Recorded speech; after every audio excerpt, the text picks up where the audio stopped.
Apa kamu percaya ada wanita Indonesia, TKW biasa, yang tiba-tiba punya uang miliaran, rumah mewah, mobil mahal, tapi tiap malam menangis sendirian? Aku bukan dijual, tapi dijadikan istri, bukan satu, 5 pria sekaligus, dan semuanya pria asing. Apa harga dari kemewahan itu? Nyawa atau jiwa? Halo sahabat, terima kasih sudah mampir ke channel ini.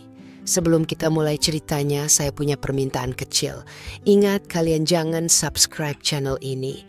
Tapi kalau kalian suka dengan konten ini, saya akan sangat senang kalau kalian menuliskan Waalaikumsalam di kolom komentar bagi yang muslim, atau menjawab salam sesuai dengan keyakinan kalian masing-masing.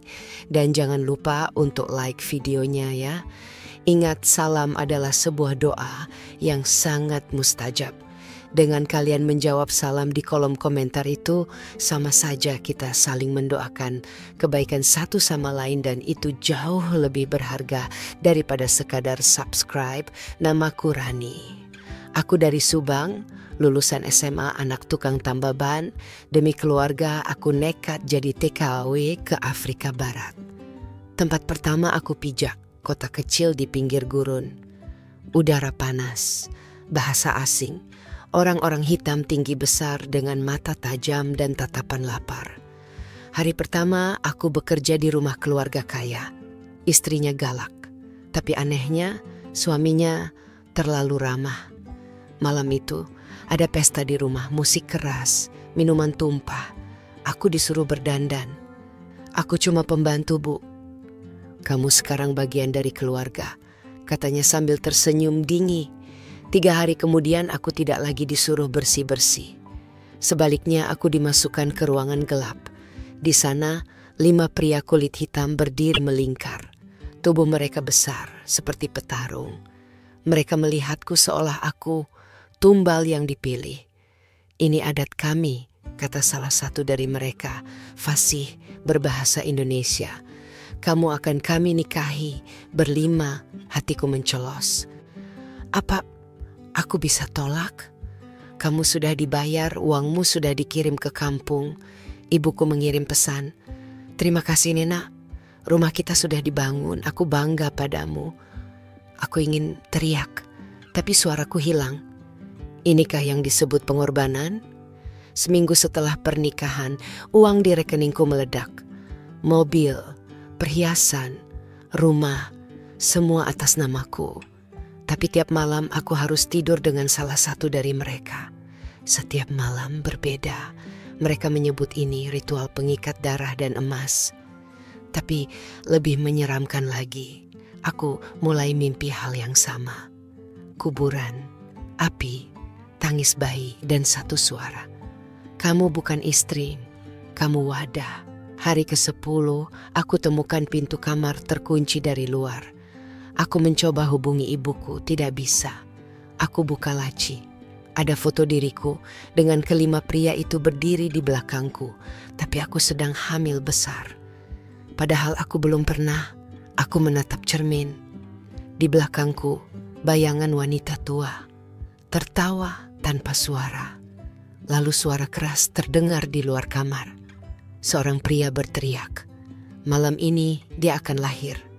Aku terduduk di pojok kamar, tubuh gemetar. Pintu digedor dari luar, lalu terbuka dengan suara berderak. Salah satu dari mereka masuk, Dayo, pria tertua di antara 5 suamiku. Tatapannya berbeda malam itu, bukan garang tapi takut. Dia tidak mendekat, justru bersimpuh lalu berbisik pelan. Maafkan kami Rani, tapi ini bukan keinginan kami, kamu terpilih. Apa maksudmu? Aku berteriak. Dia membuka bajunya. Di dada kirinya terukir luka melingkar, berbentuk seperti mata ular. Kami hanya penjaga. Kamu ibu dari cahaya dan kegelapan. Aku ingin kabur, tapi badanku berat.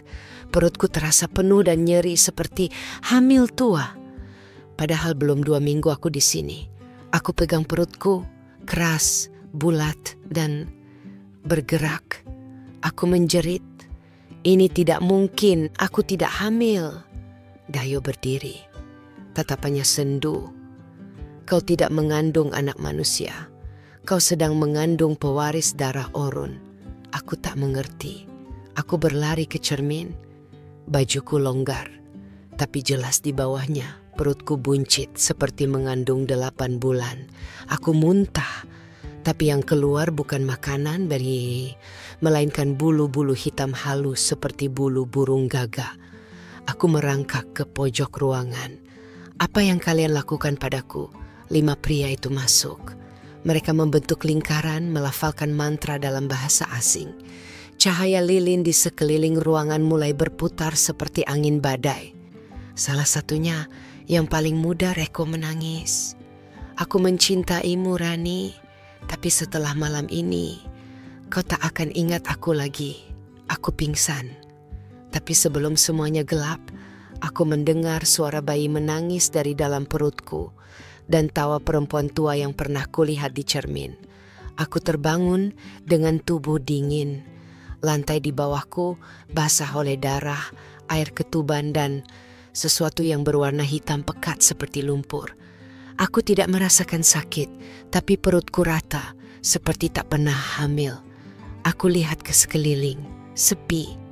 Tak ada satu pun dari kelima pria itu. Tak ada suara, kecuali napas kecil, pelan, tapi jelas. Aku menoleh ke arah tempat tidur. Ada sosok kecil, membungkus dirinya sendiri dengan kain putih. Tapi dia bukan bayi biasa. Kulitnya terlalu pucat, rambutnya terlalu hitam dan matanya terbuka lebar tanpa berkedip. Dia menatapku, seolah tahu aku ibunya. Tapi tatapannya bukan polos, melainkan tua. Aku mendekat pelan-pelan. Anakku? Dia mengangkat tangan mungilnya. Ada tanda seperti ular melilit di pergelangan tangannya. Lalu dia bicara. Bukan menangis tapi bicara. Ibu, mereka semua akan mati. Jantungku nyaris berhenti. Aku mundur, tubuhku gemetar. Apa maksudmu? Bayi itu, makhluk itu, tersenyum. Aku sudah lapar. Tiba-tiba suara jeritan terdengar dari luar kamar. 1, 2, lalu 3 sekaligus. Jeritan pria. Disusul suara pecahan kaca, pintu dibanting, lalu sunyi. Aku ambil kain, ku beranikan diri membungkus tubuh anak itu. Dia diam, tenang, tapi terus menatap wajahku. Kita akan pergi, Bu. Kita harus pergi sebelum subuh, sebelum dia datang. Siapa? Aku bertanya panik. Nenekku. Aku membuka pintu. Darah di mana-mana, di lantai, di tembok, di tubuh kelima pria itu. Mereka tergeletak tak bernyawa. Matanya terbuka lebar, lidah mereka membiru, semua tubuh mereka mengering seperti diperas dari dalam. Aku hampir muntah, tapi bayi di pelukanku tertawa. Kita hanya berdua sekarang. Langkah kaki terdengar dari ujung lorong, pelan, tertatih, tapi makin dekat. Suara tongkat menyeret di lantai. Dan tawa perempuan tua yang kudengar di mimpiku. Suara itu mendekat. Suara seretan, suara nafas berat dan suara tawa kecil. Aku menahan napas di balik pintu. Bayi di pelukanku diam. Terlalu diam. Tapi matanya terbuka lebar, masih menatap pintu, seolah menunggu sesuatu. Ketika suara itu sampai tepat di depan kamar, aku bisa mencium bau tanah basah dan darah lama. Pintu perlahan terbuka, dan dia berdiri di sana. Perempuan tua, tubuhnya membungkuk. Rambut panjang kusut menjuntai sampai lantai. Kulitnya gelap legam, penuh keriput, seperti kulit ular yang mengelupas. Tapi matanya terang seperti bara api. Dia memandangku, tapi kemudian menunduk pada bayi di pelukanku. Akhirnya, pewaris darah Orun lahir.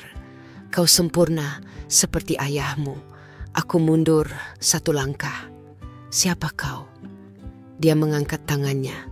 Di tangannya ada sebuah cincin emas kusam berbentuk seperti kepala naga. Aku nenek dari garis pertama yang mengikat janji ini 100 tahun lalu, dan kau, wanita Indonesia yang dipilih oleh ritual, adalah tubuh penggenapnya. Tidak, aku tidak ikut-ikutan. Aku tidak pernah tanda tangan apapun. Aku teriak. Dia tertawa keras. Kau lupa malam pertama di sini, waktu kami memandikanmu dengan susu dan darah kambing. Itu sumpah pengikat. Kau sudah bersedia, bahkan tanpa sadar. Aku memeluk bayi itu lebih erat. Aneh, meskipun dia bukan manusia, aku merasa ingin melindunginya. Kalau ini ritual kalian, kenapa kalian harus bunuh semua laki-laki itu? Dia mendekat perlahan. Karena tugas mereka sudah selesai. 5 darah sudah mengalir. Sekarang tinggal 1 langkah lagi mengunci anak ini agar tak dimakan dunia. Dan untuk itu, tangannya menunjuk dadaku. Engkau harus mati. Aku berlari. Kakiku melesat keluar kamar. Lorong sempit. Tangga tua. Perempuan tua itu mengejar, tidak berlari, tapi langkahnya selalu lebih dekat. Di depan rumah, aku melihat sesuatu tergali di tengah halaman pasir. Sebuah lubang besar seperti kuburan. Di sana ada papan nisan atas namaku. Rani binti Harun. Airatu tolairatu tonutru aindu mudal, irendairatu irobati aindu vare. Aku hampir pingsan. Masuklah ke liang itu, kata suara perempuan tua. Kini berdiri di belakangku. Itu perjanjianmu, itu rumahmu, itu nasibmu. Aku hampir menyerah. Tapi tiba-tiba bayi itu menggenggam tanganku kuat-kuat. Jangan percaya dia, Bu. Aku belum selesai tumbuh. Kau belum selesai hidup. Kita bisa keluar kalau kau percaya padaku. Aku menatap lubang kubur itu, lalu ke cincin di tangan nenek tua itu. Dan untuk pertama kalinya, aku memilih melawan. Aku lari. Tak pakai alas kaki, tak tahu arah.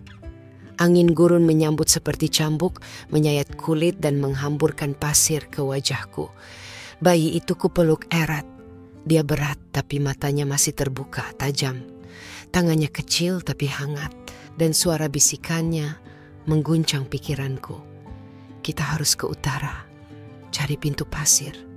Itu satu-satunya jalan keluar. Aku tidak mengerti, tapi kakiku terus berlari. Di belakangku suara tawa nenek itu makin jauh, lalu mendadak menghilang. Sepi, langit gelap, tapi matahari tetap di atas kepala, tak bergeser sedikit pun. Waktu berhenti. Apa ini? Mimpi? Bukan, jawab si Baiti. Aku yang hentikan. Kita hanya punya 10 menit. Aku terdiam. Kau bisa hentikan waktu. Dia mengangguk, tapi wajahnya mulai pucat. Tapi setiap kali aku lakukan ini, umurku berkurang. Aku tersentak. Kenapa kamu lakukan itu? Dia menatapku, pelan lalu berkata, karena aku tidak ingin kehilangan ibu. Aku menangis. Aku terus berlari sampai pasir berganti jadi batu. Di depanku muncul gerbang batu besar, seperti reruntuhan kuno. Di tengahnya ada simbol aneh, lingkaran ular menggigit ekor. Tiba-tiba, waktu berjalan lagi. Angin menghantam wajahku. Suara lolongan serigala dari kejauhan. Langit berubah seperti badai akan datang. Dan dari kejauhan, nenek itu muncul lagi, tapi kini bukan sendiri. Puluhan bayangan hitam muncul dari balik pasir. Mereka tinggi, kurus, matanya merah menyala. Mereka bukan manusia. Bayi itu mulai menggigil. Tangannya menunjuk ke gerbang. Buka pintunya, Bu. Sekarang. Aku menyentuh simbol ular itu, tak terjadi apa-apa. Di belakang, makhluk-makhluk itu mendekat cepat. Semakin dekat, aku panik. Tanganku berdarah karena menggaruk batu. Darahmu, Bu. Pakai darahmu. Aku letakkan tangan berdarah ke simbol. Gerbang itu bergetar. Batu-batunya terangkat perlahan membuka celah. Aku melangkah masuk. Tapi sebelum seluruh tubuhku masuk, tangan keriput mencengkram kakiku. Kau tak bisa lari, Rani. Ini bukan hanya tentangmu, ini tentang garis keturunanmu. Aku tendang keras, gerbang menutup, gelap, hening, dan tiba-tiba aku berada di kamar hotel kecil, di kota yang asing, di negara yang berbeda. Di meja ada paspor atas namaku, tiket pesawat, uang tunai, dan bayi itu sudah bisa berdiri sendiri. Dia menatapku. Kita selamat untuk sekarang. Sudah seminggu sejak kami lolos dari gurun itu. Kami tinggal berpindah-pindah dari Ethiopia ke Turki, lalu sekarang di Georgia. Setiap kali matahari terbit, aku berharap ini semua cuma mimpi buruk. Tapi saat aku melihat dia, bayi itu kini seperti anak umur 5 tahun. Dia bisa bicara lancar, bisa membaca, dan tubuhnya terus bertambah tinggi setiap malam. Aku bahkan mendapati dia menghafal bahasa-bahasa asing dari siaran televisi tanpa pernah belajar. "Kenapa kamu tumbuh secepat ini?" tanyaku pelan. Dia menjawab tanpa ragu. "Karena waktu mengejarku, Bu, aku harus siap sebelum dia menemukan kita." "Siapa dia?" Dia diam lama, lalu menjawab, "Yang menciptakan nenek itu, yang menanam janji dalam darahku. Dia ingin aku kembali." Aku tak tahu harus percaya atau tidak, tapi malam-malam kami tak pernah tenang. Setiap kota yang kami datangi ada pria tak dikenal yang selalu terlihat di sekitar penginapan. Tinggi, berjas hitam, wajah tak pernah jelas, tapi mata mereka tak pernah berkedip. Mereka hanya berdiri memandang kami lalu menghilang, seolah mengingatkan, "Kami tahu kamu di sini." Sampai akhirnya di kota kecil bernama Kutaisi aku memutuskan menyewa rumah tua. Satu malam, aku bangun karena suara gesekan jendela. Aku mendekat pelan. Bayiku yang sekarang seperti bocah SD berdiri di depan jendela, memandangi sosok pria berjas hitam di seberang jalan. Wajah bocah itu pucat. "Apa itu mereka lagi?" Dia mengangguk. Tapi kali ini bukan hanya pengawas. Aku meraih tangannya. "Lalu apa?" Dia menoleh padaku. "Pemburu. Dia akan mencoba memisahkan kita." Tiba-tiba lampu mati. Semua ruangan gelap gulita. Suara langkah dari atap. Jendela terbuka sendiri, angin masuk kencang. Aku peluk anakku, tapi saat kulihat wajahnya, matanya berubah, hitam legam, penuh cahaya kecil seperti bintang. Dia berbisik, "Ibu, sekarang giliran aku yang melindungi."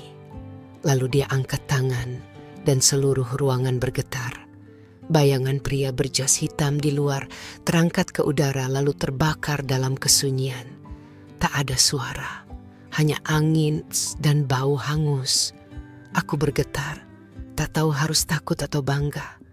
Pagi harinya, kulihat dia duduk sendiri di dapur, menatap tangannya. "Kenapa kamu sedih?" tanyaku. "Setiap kekuatan yang aku pakai, umurku hilang, tapi tak apa. Karena aku cuma punya satu tujuan." Aku menatapnya pelan. "Apa itu?" Dia menjawab tanpa menatapku. "Membunuh ayahku. Sebelum dia membunuhmu, aku membeku." Tanganku yang sedang menuang susu gemetar hebat. Kupandangi anakku. Anak yang tubuhnya tumbuh terlalu cepat, yang matanya menyimpan ribuan tahun sejarah kelam. Dan kini dia bicara soal membunuh ayahnya sendiri. "Siapa ayahmu sebenarnya?" tanyaku dengan suara tercekat. Dia menatapku, dalam, lurus. "Dia bukan manusia. Dia adalah perwujudan Orun dalam bentuk daging. Lelaki pertama yang menanam darah gelap di bumi ini." Aku menggeleng. Aku tak paham. Dia menarik napas, lalu menatap keluar jendela. "Semua pria yang menikahimu di rumah itu hanya cangkang. Tubuh-tubuh kosong yang dipinjam untuk menyimpan serpihan jiwanya. Dan saat aku lahir, dia masuk ke dunia ini sepenuhnya." Air mataku jatuh. Apa artinya aku mengandung setan? Tidak, jawabnya cepat. Ibu mengandung harapan, tapi dia pikir aku akan menjadi tubuh barunya. Dia keliru. Aku menolak karena ibu memberiku nama dan cinta. Aku tak mampu bicara. Malam itu kami berkemas. Kami harus berpindah lagi, tapi sebelum keluar dari rumah sewa, surat tanpa nama diselipkan di bawah pintu. Kertas lusuh, tulisan tinta merah. Selamat ulang tahun ke-10 anakku. Waktumu hampir habis. Dan Rani, terima kasih telah meminjamkan rahimmu. Kita akan bertemu pada malam suro di tanah asalmu. Di bawah gunung berapi yang tak pernah tidur. Tanganku gemetar.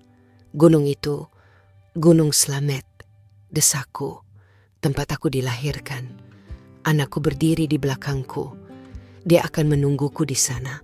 Dan jika aku tidak datang, dia akan mengambilmu sebagai gantinya. Kami pulang. Pesawat mendarat di Jakarta tengah malam. Tak ada yang tahu kami kembali. Tapi sejak tiba di tanah Jawa, semua terasa aneh. Langit kelabu. Burung-burung diam, orang-orang menatap kami terlalu lama di jalan. Di stasiun Purwokerto, saat menunggu kereta menuju desa, seorang lelaki tua datang dan duduk di dekat kami. Bibirnya berbisik tanpa suara, tapi anakku bisa membaca. Itu dia, katanya pelan. Dia penjaga gerbang, tapi sudah dibalikan. Dibalikan? Dia sudah terikat, ayahku masuk ke tubuhnya. Kita diawasi. Dari dalam dirinya, aku menatap lelaki itu. Ia membuka matanya perlahan dan matanya merah darah. Kereta datang tapi tidak ada penumpang lain. Saat kami naik, lelaki tua itu ikut masuk. Duduk di ujung gerbong. Anakku menatapku. Di desa nanti akan ada darah. Tapi jangan takut, Bu. Karena malam satu suro akan jadi akhir atau awal. Kami tiba di desa menjelang maghrib. Langit merah darah, awan bergulung rendah seperti hendak jatuh. Orang-orang desa diam, tak ada yang menyapa. Bahkan suara jangkrik pun hilang. Seolah desa ini sedang menahan napas. Gunung Slamet menjulang di kejauhan. Tapi malam itu ada cahaya ungu samar dari puncaknya. Bukan petir, bukan api, tapi seperti mata. Anakku, yang kini terlihat seperti remaja usia 15 tahun, berjalan di depan. Tubuhnya tinggi, wajahnya teduh tapi matanya menyimpan badai. Kami menuju ke sebuah petilasan tua di kaki gunung. Tempat yang katanya dulu dipakai para dukun leluhur untuk membuka pintu dunia bawah. Dan di sanalah dia sudah menunggu. Pria tinggi berjas hitam. Wajahnya tidak bisa diingat karena setiap kali kulihat kepalaku terasa nyeri. Dia berdiri di tengah lingkaran api dengan tangan terbuka dan senyum mengerikan. Selamat datang kembali Rani, terima kasih telah menjaga anakku. Begitu baik. Aku berdiri di depan anakku. Kau tak akan menyentuhnya. Dia tertawa. Siapa bilang aku ingin menyentuhnya? Aku hanya ingin kembali masuk. Tubuhnya diciptakan untukku. Kekuatanmu tak cukup untuk menahan itu, nak. Berikan tubuhmu. Dunia akan menjadi milik kita. Anakku melangkah maju. Aku bukan milik siapapun, bahkan milikmu. Tanah bergetar, batu-batu terangkat. Api melingkari altar. Lalu dari tubuh anakku keluar cahaya keemasan. Terang, panas, tapi tidak membakar. Dia menoleh padaku. Bu, aku bisa mengurungnya untuk selamanya. Tapi kalau aku lakukan itu, aku akan hilang. Hatiku mencelos. Tidak, harus ada cara lain. Dia tersenyum kecil. Aku hanya bisa lahir karena cinta. Dan aku hanya bisa mengorbankan diri karena itu juga. Aku menangis. Jangan tinggalkan ibu. Dia peluk aku pelan untuk terakhir kalinya. Ibu telah hidupkan aku. Sekarang biarkan aku selamatkan dunia ibu. Dia berbalik melangkah masuk ke tengah altar. Cincin emas kepala naga tiba-tiba muncul dari tanah. Dia memakainya. Kembalilah ke tempatmu, Orun. Aku bukan wadahmu, aku penjaramu. Dan seketika cahaya meledak dari tubuhnya. Orun berteriak. Suara yang membuat langit robek. Gunung Slamet bergemuruh. Angin berputar. Api padam. Semua hening. Dan anakku hilang. Hanya tersisa cincin dan suara lembut yang bergema di dalam hatiku. Aku selalu di sini, Bu. Dalam cahaya, dalam diam, dalam setiap detik waktu yang kau punya. Aku terduduk sendirian di altar tua. Gunung Slamet kembali tenang, desa kembali bernapas. Dan dunia masih utuh, tapi hatiku kosong. Sampai hari ini aku menyimpan cincin itu di leherku. Dan setiap malam satu suro, aku mimpi yang sama. Seorang pemuda berambut hitam bermata bintang berdiri di tepi hutan memanggilku pulang. Sudah 10 tahun sejak malam itu. 10 tahun sejak anakku mengorbankan dirinya demi dunia dan demi aku. Kupikir semua sudah selesai. Kupikir aku bisa hidup normal. Aku pindah ke kota kecil di Jawa Timur, menjadi guru TK, menanam bunga, membaca buku. Setiap malam sebelum tidur, aku masih memegang cincin itu. Cincin kepala naga yang tergantung di leherku. Tapi malam ini, cincin itu bergerak, berdenyut, hangat, seperti jantung. Aku terbangun dengan panik. Lampu kamar padam, angin masuk dari jendela yang entah sejak kapan terbuka. Dari luar, terdengar suara anak kecil, lirih, tapi jelas. Ibu, aku kedinginan. Aku terdiam, tak bisa bernapas. Suara itu, suaranya. Yang dulu, aku berlari keluar rumah. Hujan turun, petir menyambar. Di bawah pohon beringin depan rumah, kulihat sesosok anak kecil berdiri. Tubuhnya kurus, ke bajunya basah kuyup, ya, tapi matanya, mata bintang itu. Dia tersenyum. Aku pulang. Aku mendekat. Tapi sebelum tanganku menyentuhnya, dia menghilang. Yang tertinggal hanya selembar daun kering. Dan di atasnya tertulis dengan darah. Pintu telah terbuka lagi. Dan kali ini ibunya harus ikut. Pagi harinya aku mendapat kabar mengejutkan. Gunung Slamet kembali aktif. Tapi bukan letusan biasa, melainkan cahaya ungu dari kawahnya. Sama seperti 10 tahun lalu. Dan lebih aneh lagi, warga di 5 desa kaki gunung mulai bermimpi hal yang sama. Anak lelaki bermata hitam dan bersuara lembut meminta tolong. Aku tahu ini bukan kebetulan. Aku tahu dia masih hidup di suatu tempat. Tapi jika dia bisa kembali, berarti ayahnya juga bisa. Kini aku dihadapkan pada satu pilihan, menutup lembaran ini selamanya, atau naik ke gunung itu sekali lagi, dan bertemu anakku, entah sebagai cahaya, atau sebagai musuh. 3 hari setelah mimpi itu, aku memutuskan kembali ke Gunung Slamet, bukan sebagai korban, bukan sebagai ibu, tapi sebagai satu-satunya saksi dari ritual yang tak tercatat dalam sejarah manusia. Langkahku berat tapi tekadku bulat. Di pundakku, cincin itu terus berdenyut, semakin cepat seolah detaknya selaras dengan jantung anakku jika dia masih hidup. Setibanya di gerbang petilasan, aku menemui hal yang tak pernah kuduga. Seseorang telah menungguku, seorang perempuan yang wajahnya persis sepertiku, tapi lebih tua, lebih gelap, lebih asing. Dia tersenyum. Akhirnya kau kembali. Kita harus bicara. Karena aku adalah versi dirimu dari perjanjian yang gagal 100 tahun lalu. Langit mengguncang. Tanah bergetar. Di belakangnya, 5 batu nisan pecah.